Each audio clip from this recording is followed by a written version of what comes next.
Hello everybody, it's Lesley Joseph here, and I've got so much I want to share with you.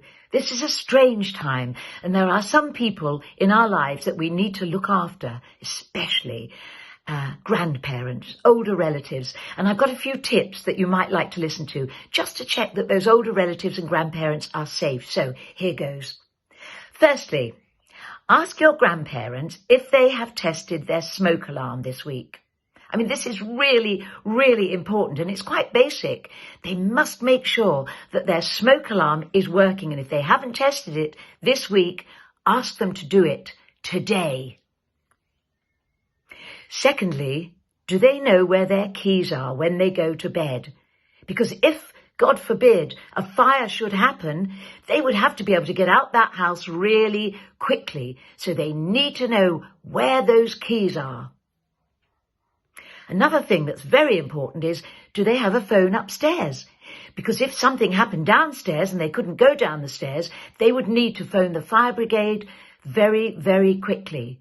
So check that they know where their keys are and check that they have a phone upstairs. Okay, there's another thing that's really important. If there is a fire, it's very important to keep all the doors closed, because then it wouldn't spread quite so easily. So, ask your grandparents or your relatives, do they close all the doors at night? I do, every night. I make sure that all the interior doors are closed, and the outside one, of course. So check today. Okay, we know this one.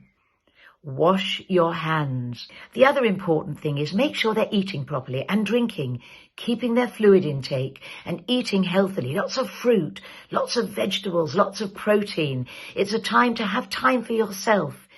So ring them and check that they're doing all these things. It's so important. Another thing, why don't you ask them about their lives? You know, so often we don't know anything about our grandparents' lives. I never did. It's really important to know who they are, where they come from, what their childhood was like. And then tell them what you've been doing today. Fill them in on your day. Tell them what you've been doing. If you're going to school, tell them what happened at school. Tell them what games you've been playing. Tell them what you're talking to your mother and father about. All these things. Lots of fun things to share. And this is the last one, and I think this is really, really important. Write them a letter. We don't write letters now. Put pen and paper together in an envelope. Write and see how they are. It's something that they can hold on to for the rest of their lives. They will absolutely love it. And maybe put a photograph of yourself in it. I hope this has helped you a little bit. And I'd love to hear from you, to hear how you've been getting on. Stay safe and don't forget, talk to your relatives. Bye.